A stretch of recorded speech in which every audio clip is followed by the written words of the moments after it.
David Young, welcome to Nature of Reality Radio. Thank you for reaching out to me. I heard about you because you reached out to me. It's a rare gem to have a guest who reaches out to me rather than me reach out to them. You have a lot of music artist stuff that you get involved with. You have your own website, which I actually uploaded here. I guess I maybe can use that as a guide throughout the program. David Young Music. Looks very artistic here. David Young and Friends, it says on the cover, with a very nice artistic photo of you you and some other people in a very spiritual shamanic type setting. It looks like you got it said in your bio you have things like crystal bowls and such incorporated into your music. So that kind of spiritual stuff, I love that kind of stuff very, very much. So I guess without further ado, let me ask you to give your life story from a primary source perspective, who you are, what you do, why you do the stuff that you do. Oh, and I forgot to mention, this entire episode will be free for everybody as you requested it be. So I will not be making any announcement into the about 40 minutes in the episode like I usually do with my other shows, to say subscribe on Patreon to listen to the rest of this. This is going to be free for everybody. Lucky audience. So please introduce yourself from a primary source perspective, who you are, why you do the stuff that you do, and after that we'll get into the really nitty-gritty stuff about the science behind your music and all the rest of it. You got the floor. I don't have Alex Jones-itis. I don't interrupt my guests. So I will not interrupt you. Knock yourself out. You got the floor. Okay. Well, I grew up in Brooklyn. I play the recorder. I'm also a singer and a guitar player. And I've sold 1 million CDs, and I've had 25 million streams of my music. And I've recorded over 60 albums of music and written 4 books. And I got into meditation 39 years ago because I was looking to find some answers in life that I wasn't getting. And actually, the thing that was the catalyst for me was seeing the movie Star Wars when it came out in 1977, because that was the first time that I actually heard that there was this rumor that there was this positive force in the universe that they talked about in Star Wars. And growing up with normal traditional religion, I grew up Jewish. I didn't really remember anything being taught about there was a force that we could actually communicate with or channel or get guidance from. I never knew that that was on the menu of possibilities. So when I saw that movie, it was really, it was something that didn't leave my mind. And after about 5 years, because that came out in 1977, and I know the date it came out, it's 5/25/77, because there's a fantastic new movie that just came out that's called 5/25/77 about a kid who is growing up when Star Wars came out and how that movie affected him. And it's really amazing to me because that movie really had such an effect on me, because there was something so universal about it that made me really wonder, really captured my imagination of thinking, is there really a way that we can somehow connect spiritually to something that's greater than ourselves, that we can have interaction with and get guidance from?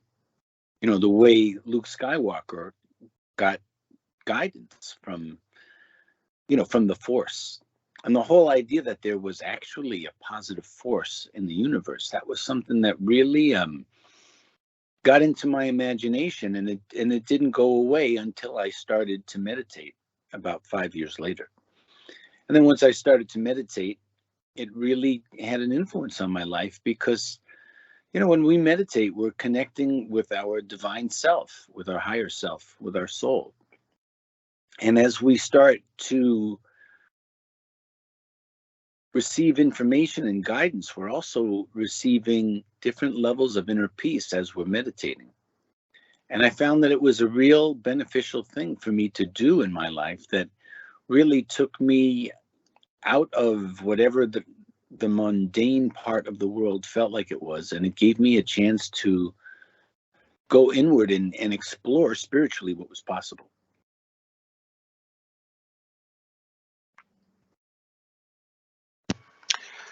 Thank you. And I love Star Wars too. Bought all the Star Wars movies 1 through 9, and also the other side movies, Rogue One and Solo, the movie, and plan to maybe watch them many times throughout my life. And those movies are truth under the guise of fiction in more ways than one. They are said the Force does exist in real life, and the Star Wars, the wars in those movies are said to be based on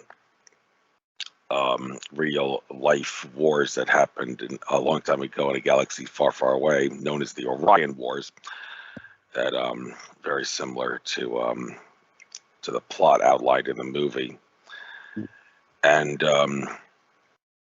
well, when it comes to utilizing the Force in your music, are you the kind of guy that how I say I basically, when I do my radio show, I don't like to plan for shows in advance. I don't like to obsess about prepping for them. I just go with the flow, go with the Force, let my guardian angels and spirit guides guide me. Is it basically the same with you whenever you go about playing your music and prepping your music and going about just playing it and not worrying and obsessing about how the music is gonna go? Just trust your guardian angels and spirit guides to let the music come out? Or do you well, you say you have albums, so I'm assuming you prep the music and all that, but is it really obsessing so much about making the music and just surrendering to the universe and letting the universe guide you? How do you go about that? Well, there's a framework or foundation of music that takes some focus and effort to point yourself in the right direction with your music. And recording is different than performing, because a recording is something that you're going to listen to, many times for many years. And a live performance is ordinarily just something that happens for 2 hours or 3 hours, and that's it. It's not, I think in a live performance, it's more free to improvise. Whereas in a studio recording, you need to have a little bit of a framework, because you need to know what instruments you're going to start with. So if you're going to start with some musicians that are not you, if you're going to play by yourself, okay, that's simple. You play a guitar or a piano, and then you sing words on top, or I play a flute on top. I play 2 flutes at one time on top. And then you can build it, one thing on top of another. But there's a different,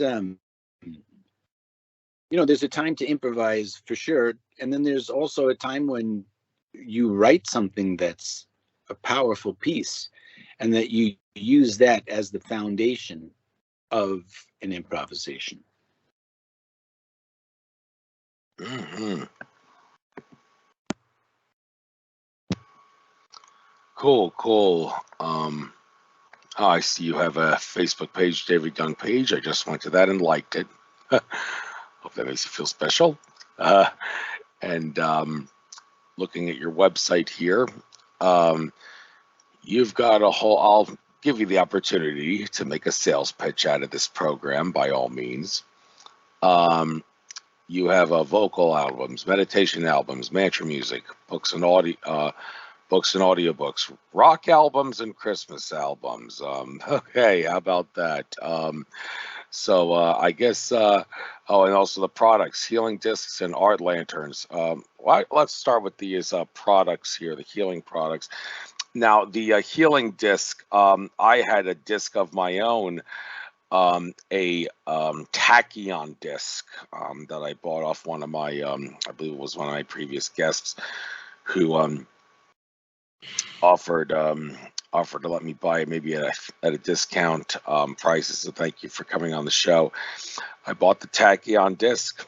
I put it in the top left corner of my garden, my vegetable garden, and after a couple years of having it in the garden, my old man put it in the tool shed in the when the garden season was over in the mid fall, to store it for next year. But it appears that the tachyon disc disappeared. It disappeared into and went back to source or whatever or something. So I'm kind of curious to ask you, your healing discs. Well, first of all, get into the science behind how they work, the artwork on them, what kind of artwork can you found on them, how that artwork works with the force to heal people. And out of curiosity, have any of your healing discs, have any of your customers ever complained about your discs disappearing and going back to source, I guess? Maybe when the healing disc had already done its job, because some people say disappearing objects, they disappear because they've already done their job. There's no really, they've already, there's no reason for them to exist in the 3D world because their presence and their mark has already been left, so they can disappear. My tachyon disc, if it actually did that to the garden, so its presence is felt in the garden at this point, so it doesn't actually have to be there anymore, so it just disappeared. Can the same thing happen with your healing discs? Has that ever happened, out of curiosity? And of course, like I said, science behind how they work. Please talk about this. Well, I can't say that these things have ever disappeared. I know that my CDs have disappeared many times because somebody will lend one of my CDs to a friend and they'll never get it back. That's a different kind of disappearing. That's because somebody has resonated with something and they want to keep resonating with it. But my healing discs have my paintings on it. I'm an award-winning painter. I've made about 350 paintings, and this is one of my paintings. It may be hard to see because of the reflection, but anyway, this is one of my healing discs. Here's another one.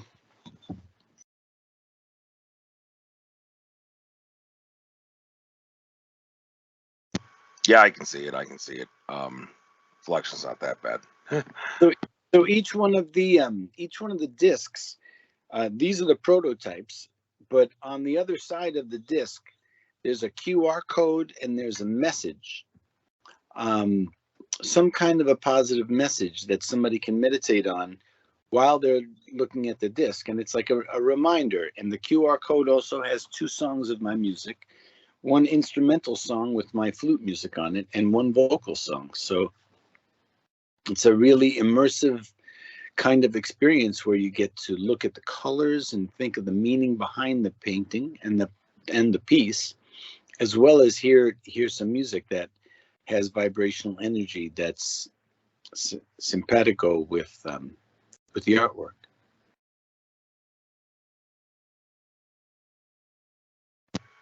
Interesting. And now these art lanterns that you have. Lantern, people think of lanterns as being something that you can turn the light on. They have lights in them. Are these kinds of lanterns? They do have lights. And are they sort of like Himalayan salt lamps in that even if they're turned off, they can emanate energy, but if you turn the light on in them, the energy is emanated better? or does it really not, is it designed not really to make much of a difference? You really only need the light if it's dark, and the energy of the art is emanated just as well, regardless of whether or not the light is on. Yeah, the energy is the same. Obviously when you turn on the light, it looks brighter. You get that. There's also some, crystalline kind of things that I put into the way that the art is printed onto that glass. So it's those are a fun thing to have. But the main focus that I have is on my books and on my, whether it's thumb drives or downloads, and my meditation events that are called A Portal Between Heaven and Earth. Those are the main things that I do. And I've done 500 of those meditation events since 2014. Mm-hmm. That's a lot of meditation events. Yeah, it was 3 or 4 nights a week, pretty much, every week for 6 years until COVID. And now I'm starting to do them again, and I'm flying to England on Tuesday. Yeah. Well, COVID, that shut down a lot of things, but surprised it would shut you down. I would think that someone like you would not really need to be shut down because of COVID. You'd find a way to get everything out electronically. You wouldn't really need to worry about something like that. How did it shut you down? When COVID happened, I had been traveling 4 or 5 nights a week for 6 years doing these events all over everywhere. And so when COVID happened, I was actually ready for a break just because I had done so many events. And at that point, I used to do my Facebook Lives and different things that I did to keep in contact with my audience and the people who, read my books and listen to my CDs, who have supported me over the years, But it's, I feel like I use that time to do a lot of painting and to do a lot of writing. I wrote 2 screenplays, and, I did a lot of inner work during that time, during COVID. Like so many people, COVID was the kind of thing where, we really came out of COVID in a different place, because over the last 5 years or so, on one hand, it feels like the world has gotten so crazy with so many different things that 5 years ago, when you used to talk to somebody about channeling or meditation or any out of body experiences or near death experiences, when you used to talk to people about that, they didn't hear as well as they hear now. Because after the last 5 years, the world has gotten so crazy that spirituality and near death experiences and out of body experiences, they don't sound so crazy anymore, because everything in life has gotten so much crazier that somebody sharing that they had an out of body experience or a near death experience, that doesn't sound as crazy or far fetched as it sounded 5 years ago. Mm-hmm.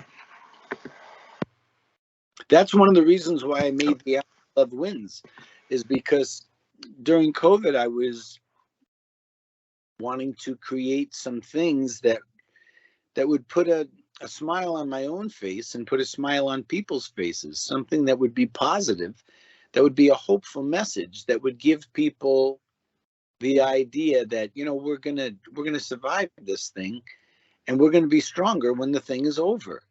One of the things that I said in one of my broadcasts when COVID started is that,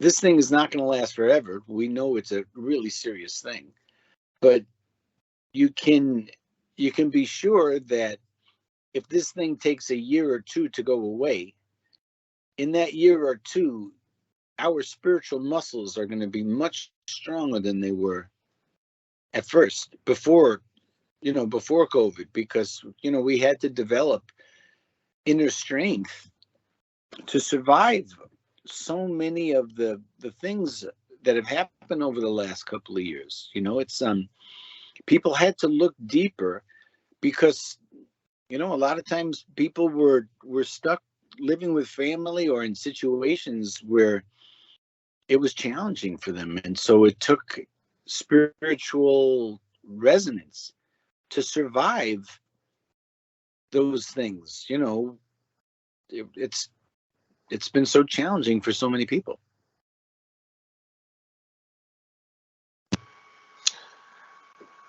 Yes, it was challenging, but I guess we're going to be getting out of it soon. I guess the virus may live on.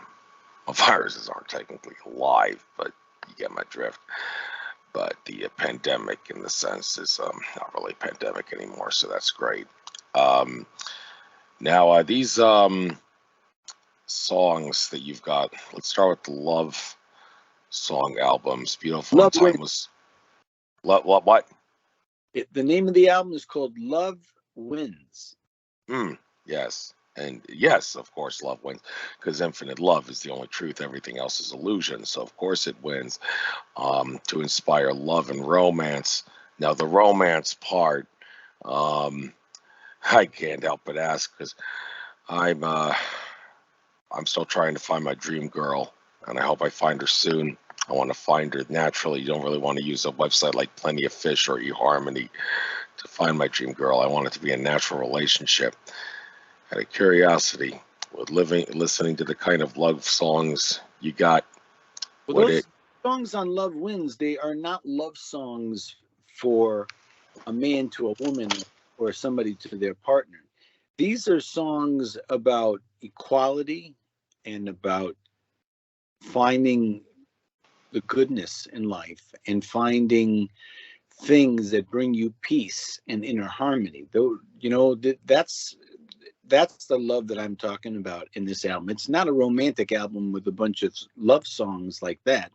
There's songs that give people something positive to think about and a positive song to sing, you know, because our mind, you know, we don't realize how everything that we do, everything we eat comes out of us and becomes part of us, and everything we listen to becomes part of us also.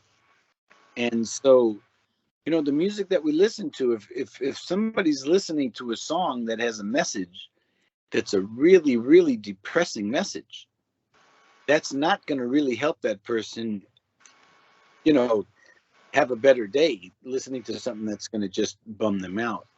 And so one of the things that I've learned from being a songwriter for a long time is that it's natural for songwriters to sit down with their instrument after a terrible day when life really stinks and they're bummed out about everything, and to pour your heart into a song when you're feeling terrible.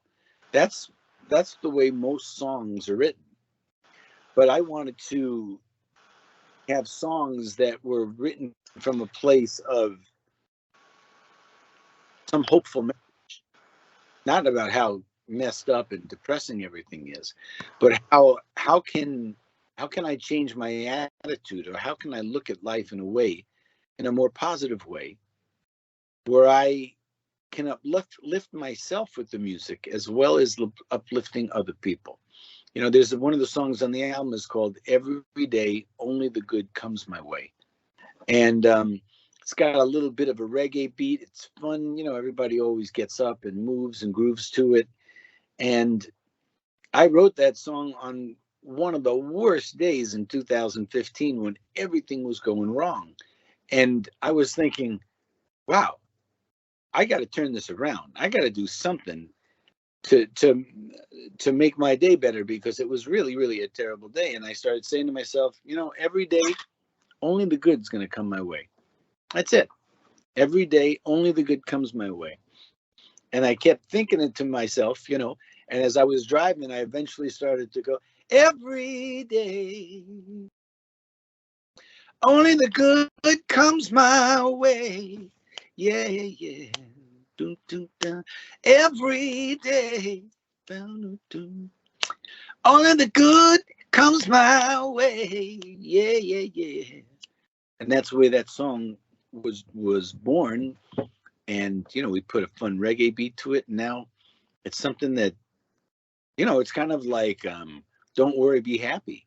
You know, how much did that song help people when they could just keep telling themselves, you know, that they got everything they need to be happy?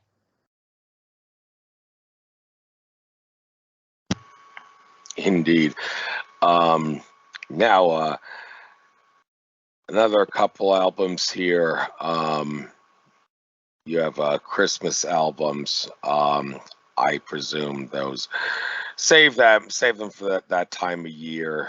Well, Yeah, maybe some let's people. focus on the meditation music, because that's the main thing that I do is the meditation music. That's what I sold 1 million albums All of. right. Okay. Well, um, before that though, I do want to talk about the rock albums because that gives high energy, kind of the opposite of meditation. You don't really want to get a high energy. You don't want to listen to rock when you're meditating, but some people could use rock music to help them get high energy when they need a jolt, when they need a boost, when they need to get going a little bit. So, how exactly I'm interested in know how is rock music good for giving you a nice boost of energy? Is it the rhythm or is it more than just the rhythm in regards to that? Oh, it's definitely more than the rhythm. You know, the intention behind the songs is such a powerful thing. And um the Love Wins album, that is like an album of Americana, a little bit of a Celtic influence, rock, softer rock. You know what I mean? It's not, Love Wins is not a hard rock album by any means, but it has songs that you can move and groove to, that have rhythm that you can have fun with. Hmm. You know, I wanted to make Yep. an album. You know, when people put on an album, if you think about why somebody puts on an album, like traditionally for the last 50 years, if you put on a Pink Floyd album, it was because you knew that Pink Floyd album was going to set a certain mood in your house. You know, it was going to be a little bit relaxing, a little bit spacey, you know, um, and that Pink Floyd sound is just so perfect for relaxing at the end of a day when you've come home from work and you just want to kick back, relax, and just have something that's going to be nice and mellow, you know. And I wanted to make an album that did not have any romantic love songs on it at all. um, I wanted to make an album that had all songs that people who are not looking for a romantic CD but a more meaningful CD versus a romantic CD. And that's what I wanted to do. I wanted to give people a positive alternative with the music. That's what I've been doing ever since I started making CDs, 30 years ago. It's because I wanted to give people a positive alternative, because there are so many negative alternatives in this world, you know. Um, for every one positive movie that has to do with ghosts or spirits, like a movie like Ghost or like Oh God from George Burns, for every time Hollywood makes one movie that shows spirits or ghosts or souls in a positive light, there's like 200 of them that are made that are showing the negative side of it. And so it's really important that we find things that we can share in life that have positive energy through and through. You know, Hmm. where all the images that come out of it are going to be images that are going to make somebody feel good versus images that are going to make people afraid or freak people out. Hmm. Music has a vibration. We all know that music has a vibration. We've heard it, you know, 1 million times. But the fact is that the words that we're listening to have an effect on our psyche, because those words have images. Every word has a picture attached to it. You say the word ocean, immediately you have a picture attached to it. You say the word the moon, immediately you have a picture attached to it. So if you use words and images, that are positive, that are going to give people hope. You know, we've all heard that saying, it's the thought that counts, right? Well, the funny part about it, or the other side of it, is like, wow, what about all those negative thoughts that people have when they're pissed off? You know what I mean? Do those thoughts count too in a bad way? Versus, you know, having a positive thought or something that's hopeful to just try to look on the bright side of life, you know? Hey, that reminds me of the life of Brian. Always look on the bright side of life. Yeah. Mm. Yes, always do look on the bright side. Although I don't want to digress too much here, but there are some forms of music that they are said to not really be very good when it comes to raising positive vibes. Although I couldn't help but disagree with this. I mean, I've had some experience with this. I've been to a couple of Ozfests in my life, and that kind of music, heavy metal, said it's not very conducive to positive vibes and all that. But many of the people that listen to that genre would certainly beg to differ. I mean, Yes, that, that's a good topic because I played hard rock and heavy metal music for at least 20 years of my life. You know, I was a lead guitar player. I actually, you would never know this by listening to my meditation music, to my flute music, but I played the lead guitar part in an AC/DC tribute band. I dressed up like Angus Young for 2 years when I was younger, from the time I was 19 till I was 21. Traveled all over the country in an AC/DC tribute band, and you know that was a really, really fun thing to do for a year or two. You know, it wasn't the kind of thing I could see doing the rest of my life, but to be 19 years old and to be playing in an AC/DC tribute band and being the loudest band in New England, and you know, it was really my fault because of how loud I played with my guitar and my amplifiers. But you know, it's a fun thing to do. It's just that you know, it's there's a reason why sex, drugs, and rock and roll go in one sentence, because you know, rock music sounds better when you're singing about, you know, something that's, you know, fun, going out and partying and having a good time, you know. um and I think it's really interesting because when I was a kid, I never listened to the same music as my parents, you know. Nobody did that. One of the things that separated people was, you know, kids from their parents, was that the kids listened to music that the parents would never listen to, and you know, vice versa. But what has happened is that I think it's partly because there was so much great music that was made in the 60s and the 70s, and you know, part of the 80s. There was so much great music that was made during that time that when kids were growing up in a house where their parents were, let's say, Beatles fans or Led Zeppelin fans, and if those kids grew up listening to Led Zeppelin, they, you know, they had a appreciation for that right off the bat, you know, from the time they were 5 years old, you know. And you know, it's kind of interesting because music used to be the thing that separated the generations. And now there's so many parents that I know who have kids who are, let's say, in their teens or in their 20s, and those kids love classic rock music as much as the parents do. Um, and there's another aspect of that that I can share with you on a spiritual level, is that and this is a coming from a different place, but you know, there's a reality of reincarnation.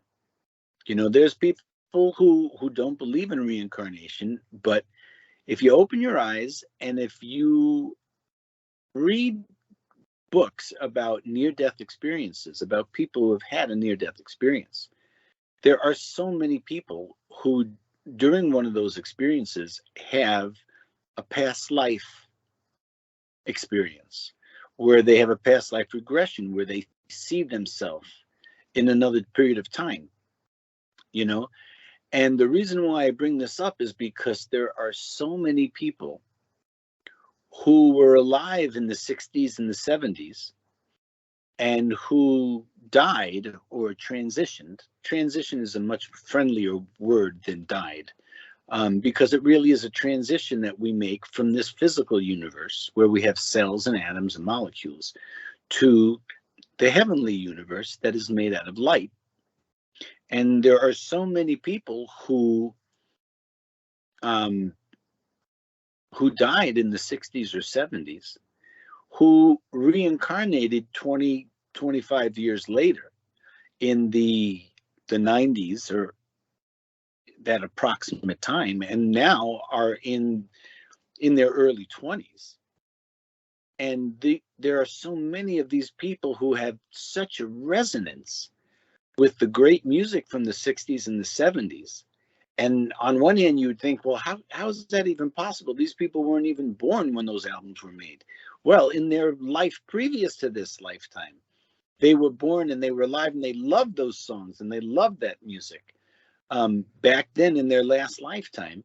And then when they reincarnated again in the 80s or in the 90s, they had a natural affinity with those songs because they loved it the first time it came around when they were in their teens or 20s in the 60s or the 70s, you know. And it's amazing. I've met so many people who I know because I do psychic readings. You know, I've done 400 psychic readings and I am a channeler now, and I've written 4 books on spirituality. It's really amazing to see young people who I can tell right off the bat it's their first lifetime since the 60s or the 70s, and that's why they love that music, is because they loved it the first time and they're going to love it the second time. I'm sure they would. Now, you mentioned reincarnation. I don't know how much of an expert you are on the subject, but I do want to talk about that for just a moment, because it's actually come up as an interesting topic in more ways than one in some of the research I do personally, some of my spare time research. Two opposite ends of the spectrum here. British orator David Icke recently come out with a new book, The Trap, where, among other things, he talks about reincarnation is a bit of a trap to entrap people in this reality. I believe he does mention that the moon has some sort of a mechanism on it to entrap us in the matrix in the form of reincarnation. However, a couple of other researchers and contactees of sorts with spirit have asserted that the reincarnation matrix as it existed does not exist anymore. So David Icke, his book, The Trap, and all the stuff he talks about, it's nice research, but for all intents and purposes, it's obsolete because that is not existent anymore at the present time. It's been shut down. Let me talk about. I studied a certain spiritual path that taught me that if I became very spiritual, and if I didn't drink or smoke, and if I lived with a high code of ethics, that I would not have to reincarnate again. And I believed that for 30 years. And then I found out that that really is not true.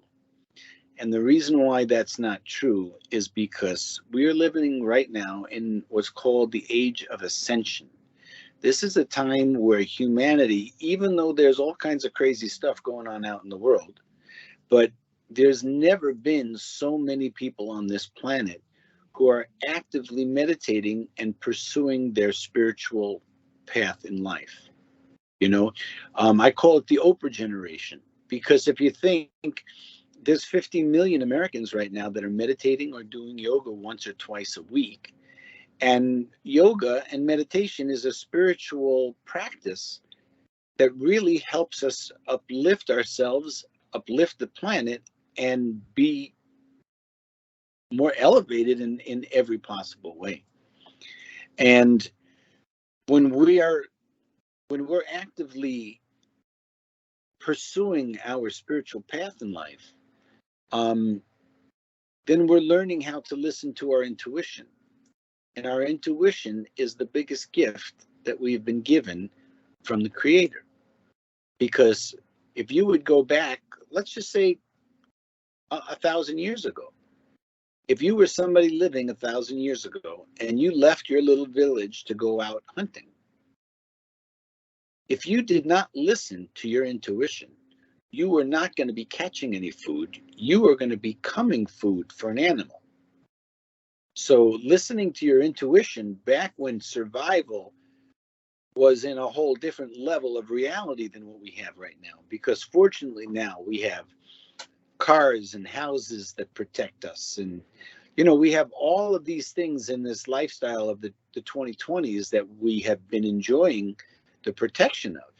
But if you went back 1,000 years, we didn't have all these things to protect us. We didn't have a police department. We didn't have a fire department. We were a bunch of people living out, trying to survive the elements.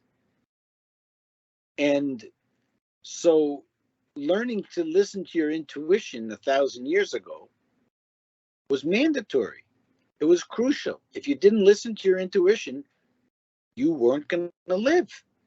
Really simple, you know.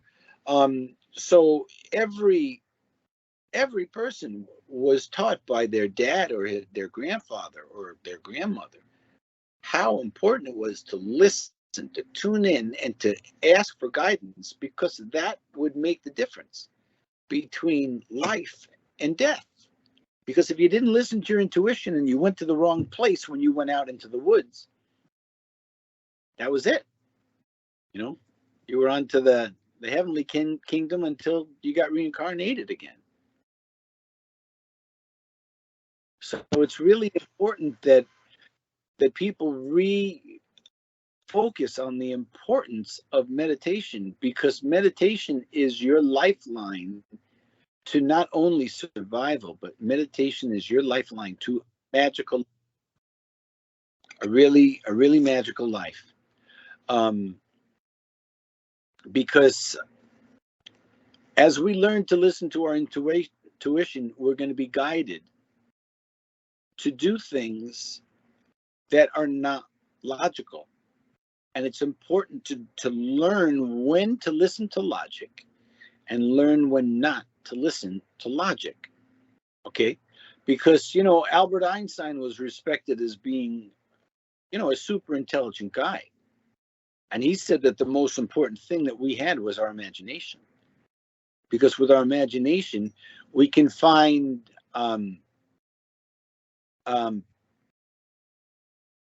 I'm sorry, I just got something that came through over there that was a little distracting to me. But by learning to tune in to our inner guidance and our intuition,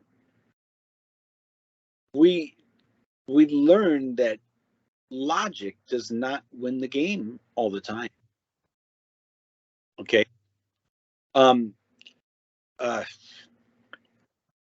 This isn't the live interview, is it?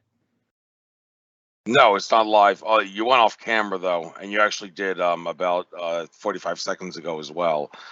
My manager is calling in from England with an emergency phone call. Can I just hold for a second? Yeah, sure.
Andrew. Okay, that's a big deal. That's a big deal. I got 10 more minutes I can talk with you, but that's a big deal in London. I have to fly to London in a couple of days. It's a big deal. So let's continue what we were just talking about. We were talking about intuition and how important it is. And there's sometimes that we get an inner guidance, a gut feeling that's like something that's not logical. And then we have this inner battle. Well, do I trust this non-logical thought or not? And, every person who is a psychic, that's the hardest thing you have to deal with. It's the hardest thing you have to deal with. It's because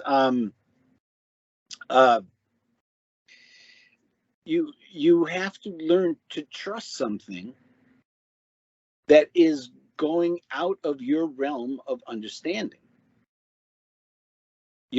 Because our mind, there's a part of our mind that's just like a calculator. Your mind knows that 2 times 2 is 4, right? Like, that's an automatic. So there's a part of our mind that gets used to thinking, well, everything is like 2 + 2 = 4. But there's times when things just don't add up in that kind of a logical way.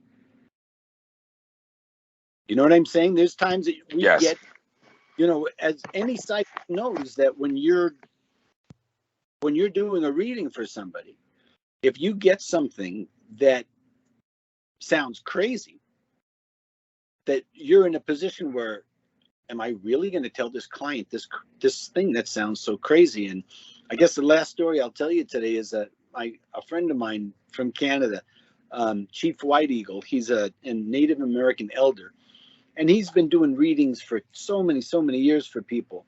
And he had somebody come to him.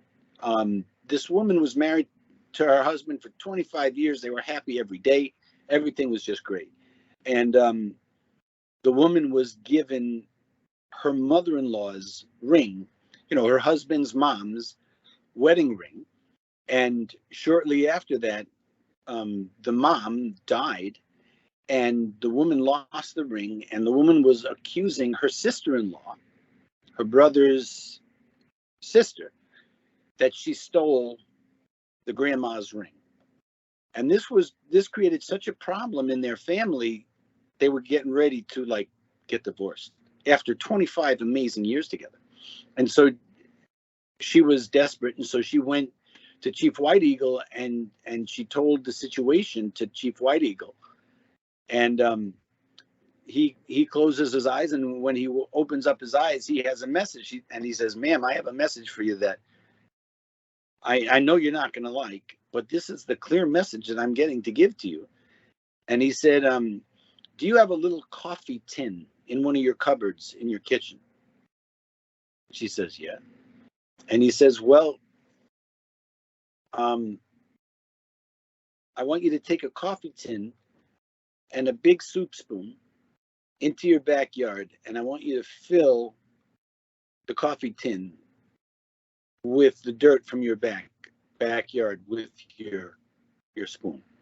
Now, can you imagine? I don't know if that woman paid $200 or $250 for that, but can you imagine paying somebody because you really need an answer? And can you imagine getting an answer like that? Or even more difficult than that, can you imagine being the psychic who is thinking to myself, am I actually going to say this to this person, this crazy thing about a spoon and a tin coffee can? But every psychic learns that you have to trust those things that really, really don't sound logical. And so he tells this woman, she begrudgingly leaves the place, goes back to her house, finds the coffee tin, finds the big spoon, and she goes into her backyard, and she's grumbling as she's digging up this dirt with her spoon and putting it in this coffee tin. And as she's putting the dirt in the coffee tin, the grandmother's ring pops out from the dirt. So the moral of the story is that Chief White Eagle was given that message. Tell her to go grab a spoon and a coffee can and put some dirt in the coffee can. That was, what a crazy thing to say to somebody. but that cleared up the whole thing. And it was not logical. We got to learn to, the hardest thing in life is to learn when you trust these things that are not logical. You understand what I'm saying? Absolutely. Because there's a time that we have to trust that logic. And then there's times that we don't have to trust that logic. And if you want to live a magical life, because I've been meditating for 39 years and I live in a level of synchronicity that all my friends have never met anybody who lives in this level of synchronicity of what I live with every day, 5 times a day, 10 times a day. And it's because I've learned to listen to those things and follow them. Because if you follow them and you learn how to trust your guides in a deeper way, your life is going to transform into something that you really can't imagine, because I could not have imagined my life turning out the way that my life has turned out. Mm-hmm. Well, I'm glad to hear that it's turned out for the better. And someone's just about to enter my house. I need to tell them to be to be quiet as I'm finishing this program. All right. Okay. Yeah. So you got to head out soon. So I guess I might as well bring this interview to a close now. It wanted to make sure it's under an hour anyway, because I also upload my interviews to Cause.tv, and you can only do an hour upload. So I don't want to have to break this up into a couple parts to do that. So I'll make sure I edit out that part where you had to step aside for a little bit. Without further ado, why don't we bring this to a close? Why don't you get out anything you like, any future things that you're planning to do, any last words, and then we'll close it out. Okay. Yeah, my website is davidyoungmusic.com. You can friend me on Facebook if you like. You can look me up on YouTube. And, you know, I've written 4 books. My books are called Divine Guidance. That's the first one. Second book is called Channeling Harrison. Third book is my experiences with Lennon Harrison. And my 4th book is called The True Story of Jesus and His Wife, Mary Magdalene. Thank you very much. Thanks, Andrew. Take care now, and best of luck to you. Bye-bye. Okay.